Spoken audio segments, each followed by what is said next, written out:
Gəmiçilik. Qaya üzərində çəkilmiş ən qədim gəmi şəkli Norveçdədir. Lakin bir çox başqa sahələrdə olduğu kimi, gəmiçilik də Misirdə yaranıb. İlkin yaranan qayıqlarda şərqlilər təbiətin, Avropalılar isə insanın əzələ gücündən istifadə etməyə çalışıblar. Qədim Romalılar gəmilərin yanına, gözlə görülməyən yerlərə avarçəkən qullar yerləşdirirdilər. Qulları öz yerlərinə puxovlayırdılar. Sürəti artırmaq üçün gəmi nəzarətçiləri qulları qamçı ilə döyürdülər. Yelkənlərdən ilk dəfə Misirlilər istifadə ediblər. Bu tək dor ağacından asılmış düz yelkən idi. Düz yelkənli qayıqlar ancaq külək istiqamətində hərəkət edə bilərdi. Sonralar kəşf olunmuş üçbucaqlı yelkən Latın yelkəni adlanırdı.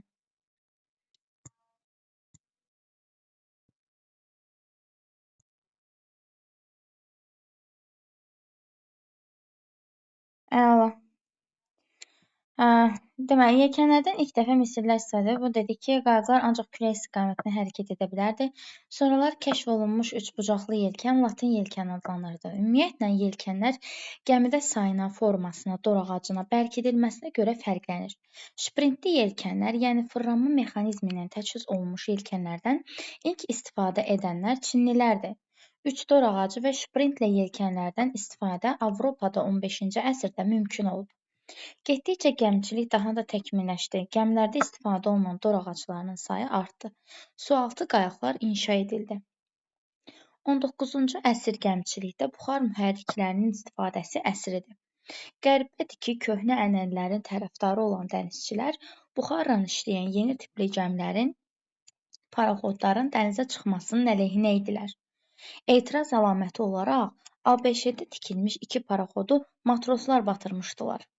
Fransada tikilmiş buxarla işləyən təkərli gəmi modelinə də köhnə ənənənin tərəfdarları məhv etmişdi.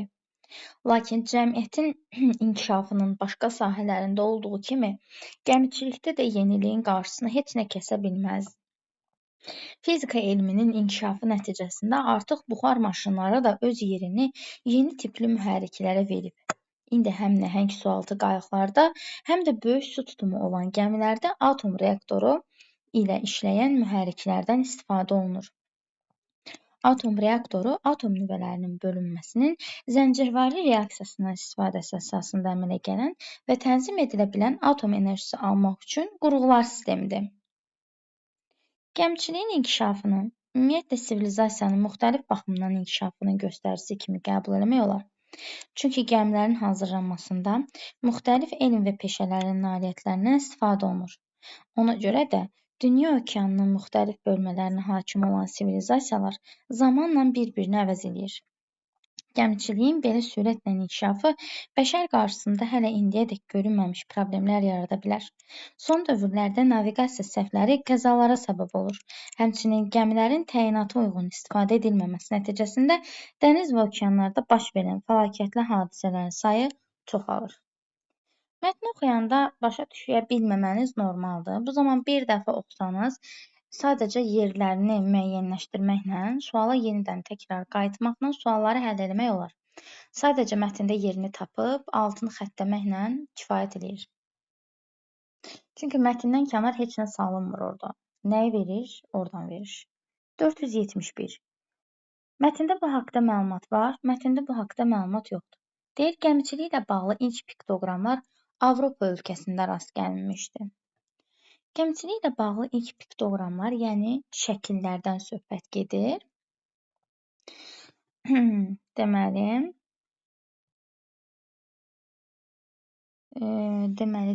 şəkil. Ən qədim gəmi şəklidir Norveçdədir.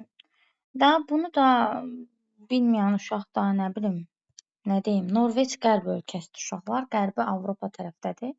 Yəni Avropa ölkəsində rast gəlinir. Mətndə bu doğrudur. Yəni Avropa ölkəsi, siz ölkələrin yerini də azdan çoxdan bilməlisiniz də. Yəni düzdür, coğrafiya şünası deyilsiniz, tanınan ölkələr var, hansı ki bilinməlidir. Bu bir doğrudur. Mətndə bu haqda məlumat var. Sonra gəmiçiliyin ilkin mərhələsində insan əməyinin istismarı müşahidə edilmişdi. Bu da düzdür. Çünki Misirdə deyir ki, qulların daha sürətlə hərəkət etməsi üçün onlar döyülürdülər. Yəni o da mətndə var. İstəyirsiniz göstərim. Orada deyir ki, gəmi nəzarətçiləri qulları qamçı ilə döyürdülər. Deməli 1-2 mətndə var və varın vara yazılması doğrudur. Yəni 1-2-ni seçdiyimizə görə artıq cavabımız hazırdır. Həm Misirlər, həm də Romalılar qulların fiziki gücündən istifadə etmişdilər. Mətndə Misirlilərdən söhbət gedir, yəni Romalıların istifadə edib etməməsi yoxdur. Şərq gəmiçilik ənənələri müəyyən qədər Avropa gəmiçilik ənənələrindən fərqlənib. Bəli. Deyir, qərbdə insan əzələləri, nə bilim, şərqdə nə idisə. Birinci abzasda bir dəqiqə göstərim. Şərqlilər təbiətin, Avropalılar isə insan əzələ gücündən istifadə eləməyə çalışıblar. Bu da var, yəni mətndə. Ona görə biraz fərqlənir, yəni. 1-2-ni götürdük. 4 mətndə var, amma yoxdur yazılması yanlışdır. Gəmidə dor ağaclarının sayının artırılması Çinlilərin adı ilə bağlıdır. Mətndə bu haqda məlumat yoxdur. Yoxun yoxa yazılması doğrudur. 1, 2 və 5 B variantı. 472. Misirlərin yaratdıqları qayıqlarda bir dor ağacından istifadə olunurdu. Gəlirik Misirlərin yaratdığı qayıqlara baxırıq. Deyir ki, burada dor ağacından danışır. Gəmilərdə deyir istifadə olunan dor ağaclarının sayı artdı. 3 dor ağacı və şprint Avropada 15-ci əsrdə mümkün oldu deyir. İlk dəfə Misirlər istifadə elədilər. Bu tək dor ağacından asılmış düz yelkən idi. Tək dor ağacı demək, yəni Misirlilər bir dor ağacından istifadə ediblər. Bu doğru fikirdir. Yəni 1 doğrudur. Kənara yazıram 1. Yelkənlərin sayı və istifadəsi forması gəmiçiliyin inkişaf mərhələləri ilə əlaqələndirilə bilməz. Niyə ki? Yelkənin sayını artırıramsa, deməli gəmiçiliyimi də inkişaf elətdirirəm də. 2 səhvdir. 2-ləri atıram. 1-i zaten götürmüşəm. Avropalılar fırlanma mexanizmi ilə təchiz olunmuş yelkənlərdən istifadə ediblər. Fırlanma mexanizmi var idi burada. Baxın, harada oxuduq onu?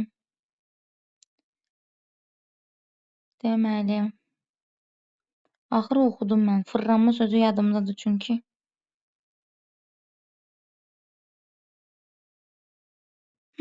Tapsam inşallah.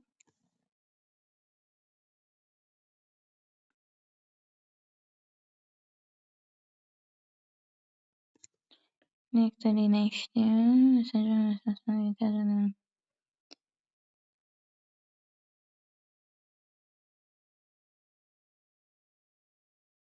Yuxarıdaydı o. Fırlanma mexanizmi oxudum axı mən. Hə, tapdım. Şprintli yelkənlər, yəni fırlanma mexanizmi təchiz olmuş yelkənlərdən ilk istifadə edən Çinlilər də yazıb. Burada nə yazıb? Avropalılar fırlanma mexanizmi təchiz olmuş yelkənlərdən istifadə ediblər. İlk dəfə Çinlilər istifadə edib şprintli yelkənlərdən, düzdür? Şprintli yelkənlərdən. Sonra deyir, Avropada da 15-ci əsrdə mümkün olub. İlk dəfə Çinlilər istifadə edib şprintli yelkənlərdən. Şprintli yelkən zaten fırlanma mexanizmi təchiz olmuş yelkən deməkdir. Amma sonradan 15-ci əsrdə Avropada da olub. Bu düzdür. Yəni biz 1-i seçmişik, 3-ü seçmişik. 1-3-ü seçmişiksə bir də 5. ABŞ və Fransada inşa edilən gəmi modelləri eyni səbəbdən məhv edilmişdi. İlkilər yalnız deyir Misirlilərə aiddir. Bu məsələn səhvdir, çünki Çinlilərin adı ilə də bağlıdır.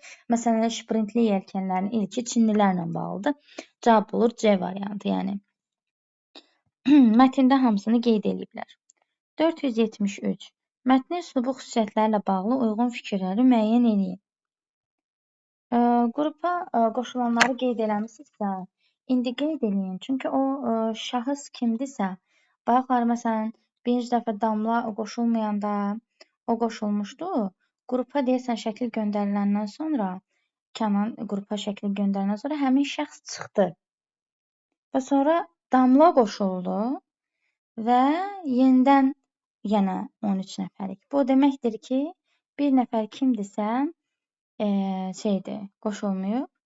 Ona görə, yəni o sadəcə adı görünsün deyənə edib, kimdirsə. Mən ona görə Kənanın göndərdiyini silirəm və yenidən zəhmət olmasa göndərin. Sonra mən izləyirəm.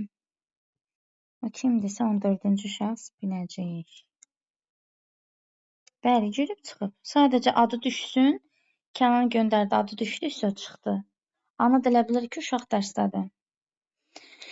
Ya səbir, ya səbir. Nəysə, 473.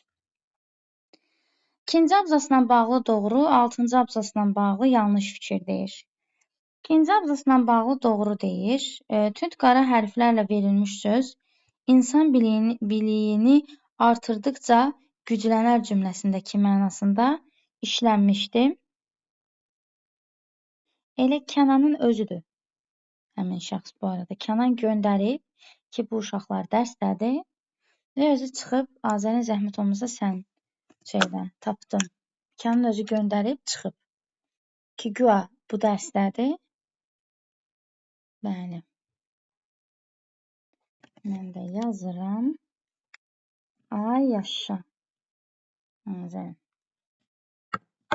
Aha.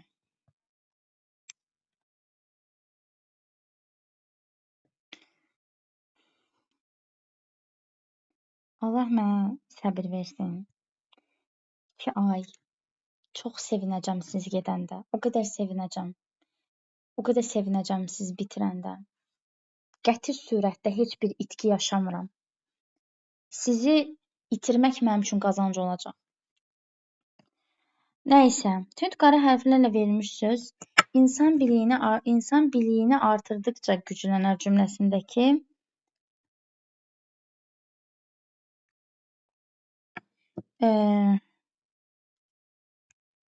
nə istəyir yenə Aydın? Nə yazıb yenə? Bayram vaxtıdır. Bayramı dərsə qoşurlar. Boy. Kef sizə Quran and olsun.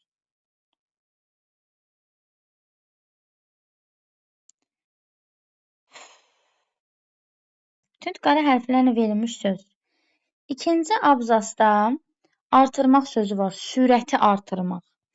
Deyir ki, tünd qara hərflə verilmiş söz insan biliyini artırdıqca güclənər cümləsində ki mənasında işlənmişdir. Uşaqlar, bu səhvdir. Çünki sürəti artırmaq həqiqidir, biliyi artırmaq məcazidir. Yəni, 2 yanlışdır, doğruya yazılması yanlışdır. Birləri atıram. Poetizmdən istifadə edilməmişdir. Yəni, məcazi mənalı söz yoxdur. Uşaqlar, poetizm ekstradan məcazi deməkdir, həqiqətən yoxdur. Doğrudur və doğrunun doğruya yazılması doğrudur. 2-ni seçmişəmsə D də gedir. 3-ü tapmaqla cavabım hazırdır. Çərçivə daxilində verilmiş və informativ funksiya daşıyan sözlər başqa bir mətndə terminoloji funksiyada işlənə bilər. Söhbət sürət sözündən gedir uşaqlar. Sürətini artırmaq. Həqiqətən də mətndə həqiqidir. Amma sürətin zamana hasili yolu verir. Məsələn, S bərabər VT hesablanmamısa elə bir şeydir. O zaman sən orada deyə bilərsən ki, bu terminoloji funksiyada işlənib, doğrudur, işlənə bilər, doğrudur, doğrunun doğru yazılması doğrudur. Cavabın olacaq 2, 3, 5. Deməli, 5 yanlışdır deməli. Abzas təşkil edən cümlələrin tərkibində sözlərin hamısı informativ funksiya daşıyır 6-cı abzasda. Xeyr, orada atom reaktoru məsələn terminoloji funksiyadır. Reaksiya terminolojidir. Atom enerjisi terminolojidir. Yəni hamısı informativ deyil, yanlışdır. Yanlış yazılması doğrudur. Cavab olacaq nə? 2, 3, 5. Yəni Y variantı 473-də. Bəli. Buyur.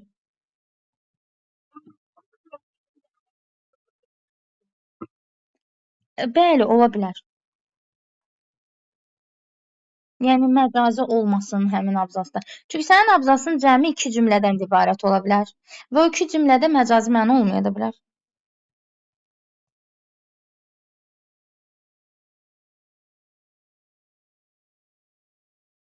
Sonra 474. Mətnin tərkib hissələrlə bağlı doğru. Görürsüz, çoxunluqla tərkib hissəyə fokuslanıb. İkinci və üçüncü abzaslar mətnin əsas hissəsini təşkil etsə də onların yerini dəyişdirilsə məntiqi ardıcıllıq pozular. 2, 3 həqiqətən də mətnin əsas hissəsini təşkil eləyir və həqiqətən də yerini dəyişsə uşaqlar pozular. Niyə? Çünki 3-cü abzasda dor ağacından danışır və 4-cü abzasda da dor ağacının təkmilləşdirilməsindən danışır. Sən bu 3-ü keçirib 2-yə qoysan, ortaya təzədən 2-ni gətirsən, desən ki, nə bilim, döyürdülər qulları, sonra təzədən dordan danışsan, problem yaranar. 3-də dorun yaranmasından, Avropada yayılmasından danışır, 4-də onun inkişafından danışır. Yəni 3 ilə 4-ün ardıcıllığını bərpa edə bilmək üçün sən 2 ilə 3-ün yerini dəyişə bilməzsən. Ona görə cavabın olacaq A variantı. Yəni elə A-dır, pozular. Nə olsun ki, əsas hissədir, yerini dəyişdirə bilməzsən. A doğrudur. Məsələn, belə deyir, gəmçinin inkişafı necə ləngitməli? Belə bir şeyə siz rast gələ bilməzsiniz. Birinci abzasın son cümləsi əslində ikinci abzasın ilk cümləsi olmalıdır, səhvdir. Giriş isə 2 abzasından ibarətdir, səhvdir. Yalnız birinci abzas. Nəticəsində əslində 2 abzas şəklində verilməlidir. Bu da səhvdir. Yəni, zaten əgər elə olsa, bunlardan hər hansı biri oxuyanda hiss eləyərdiniz. 475 üzərində rəqəm yazılmış sözlərdən biri hansı nümunədə mətndəki mənasında işlənib? Birinci 2 sözünü vermişdi A variantında. Dəmiri isti-isti döyərlər. Sonra da deyir, qulları qamçı ilə döyürdülər. Bu eyni şey deyil. Yəni, dəmiri döyməklə insanı döymək eyni şey deyil. Sonra 3-ü veriblər. Qatar axşam saatlarında stansiyadan çıxacaq. 3. Paraxodlar dənizə çıxacaq. Düzdür. Elə paraxod da nəqliyyat vasitəsi dənizə çıxır. Sonra o birisinin adı nə idi? Nəqliyyat vasitəsinin dənizə çıxmasıdır. O birisi də qatarın stansiyasına çıxmasıdır. Eyni mənaya gəlir, elə B variantı. Çox, qapalılar şükür Allaha qutardı. Qəliz deyil, sadəcə mətnə çox qayıtmalı olduğunuz bir, belə deyək, mətindir. Ona görə biraz sorun yarada bilər. Mənim də mətn əlimin altında olmadığını görə dəqiqə başı o tərəfə çevirmək məcburiyyətində qalırdım. İndi keçirik 476-yə. Naviqasiya ilə bağlı səhvlər qəza yaradır. Müddanı təsdiq edən fakt deyir. Biz bunu qəza yaranmasını harda görürsə, gəlirik ora. Deməli, ayın 8-ci abzas var. Deyir, son dövrlərdə naviqasiya səhvləri qəzalara səbəb olur. Bu bir faktdır. Digər fakt isə ondan sonra yazıb mavi ilə göstərirəm. Gəmilərin təyinata uyğun istifadə edilməməsi nəticəsində dəniz və okeanda baş verən fəlakətli hadisələrin sayı çoxalır. Bu qəza, bu da fəlakət. Bunu faktda yazırsınız. Müddəaya nə yazacaqsınız? Müddəaya deyil, onun yuxarısındakı yazacaqsınız ki, gəmiçiliyin inkişafı problemlər yarada bilər. Elə bir birinci ümumi müddəasını verib özü yetimin. Sonra birinci faktını da verib, ikincisi faktını da buradan yazırsınız. Ən qəşəng müddəa fakt sualı ola bilər. Gəmiçiliyin sürətlə inkişafı problemlər yarada bilər. Biraz qısaltdım da cümləni. Birinci fakt özü verib ki, son dövrlərdə naviqasiya səhvləri qəzalara səbəb olur. İkinci fakt odur ki, yəni bu səhv nədir bəs? Bu yaratdığı problemi nədir? Problemin birincisi qəzaya səbəb olmaqdır. İkincisi düzgün istifadə edilməməsi, təyinata uyğun istifadə edilməməsi fəlakətli hadisələrin sayını çoxaldır. Bu da sizin üçün olur müddəa fakt. Sonra 477.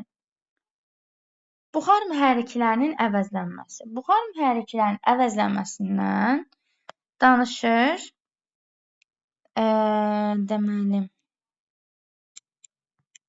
dedik 6-da. Yazıb fizika elminin inkişafı nəticəsində artıq buxar maşınları da öz yerini yeni tipli mühərriklərə verib.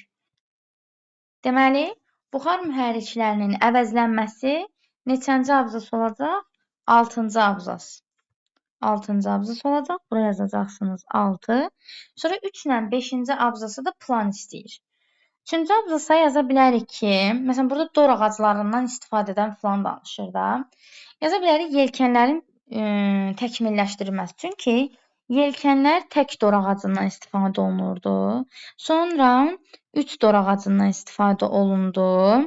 Yəni, beləliklə, ya latın yelkəni idi, sonra sayına falan görə fərqləndi. Yəni, qısacası yelkənlərin təkmilləşdirilməsindən danışır 3-cü abzasda. Belə yaza bilərsiniz. 5-ci abzasda isə orada deyir ki, ABŞ-də tikilmiş matrosları batırmışdılar. Fransada, nə bilim, təkərli gəmi mədəniyyəti köhnə ənənənin tərəfdarları məhv etmişdi. Yeniliyə qarşı çıxırdılar da bir növ. Burada da yaza bilərik ki, Yeniliyə qarşı mübarizə ya da yeniliyə qarşı etirazlar. Şu.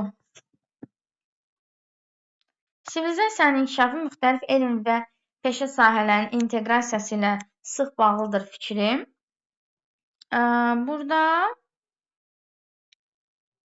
Burada şey yazıb. Elə 7-ci abzasda yazıb, məsələn. Müxtəlif elm və peşə sahələrində. Məsələn, elmi biz 6-cı abzasdakı fizika elmi ilə əsaslandıra bilərik. Deyə bilərik ki, gəmiçiliyin inkişafı həm sivilizasiyanın inkişafıdır. Belə ki, gəmilərin hazırlanmasında müxtəlif elm və peşə sahələrinin son nailiyyətlərindən istifadə olunur. Burada müxtəlif elm peşə sahələrindən istifadə olunur. Məsələn, fizika elminin inkişafı atom reaktorunda işləyən gəmilərin hazırlanmasına gətirib çıxarmışdır. 7-ci abzasın 6-cı abzası qarışdırıb bir şey yazmalıydınız bu suala. Müxtəlif elm peşə sahiblərini 6-cı, məsələn, deyirsə, mətnin 7-ci abzasında da göstərildiyi kimi gəmilərin hazırlanmasında müxtəlif elm və peşələrin nailiyyətlərindən istifadə olunur.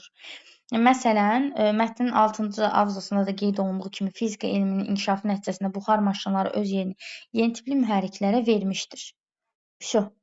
Və bununla da böyük sütun olan gəmilərdə atom reaktorla işləyən mühərriklərdən istifadə olunmağa başlandı. Məsələn, fizika elmi digər elmin gəmiçilik məsələn fizika ilə bağlı olub, sıx bağlı olub.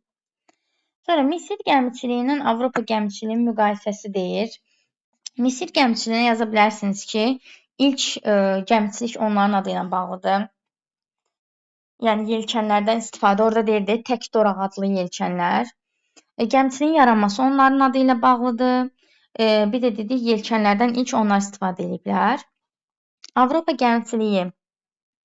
Məsələn, orada şprintli yelkənlər var da, hansı ki, fırlanma mexanizminə təchiz olmuş yelkənlər deyirdik. Bunlardan 15-ci əsrdə istifadə etməyə başlayıblar. Bir də orada yazmışdı, mətnin giriş hissəsində ki, şərqlilər təbiət gücündən istifadə edirdilər. Avropalılar isə əzələ gücündən istifadə edirlər. Belə yaza bilərsiniz ki, ilk yaranan qayıqlarda insanın əzələ gücündən istifadə etməyə çalışıblar. Ortaq isə gəmiçiliyin təkmilləşdirilməsində böyük rolları olub. Ya da hər ikisi gəmiçiliyin inkişafına töhfələr verib. Belə bir şeylər yaza bilərsiniz. Mətndən seçib yazırsınız dediyimiz kimi yenə. Və 480.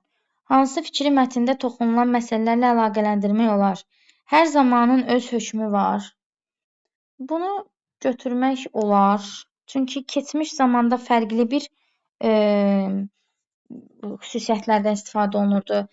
Zaman inkişaf elədikcə, elm inkişaf elədikcə isə fərqli şeylərdən istifadə olunur. Deməli, yeni üzə çıxdıqda onu yaradana ehtiyac qalmır.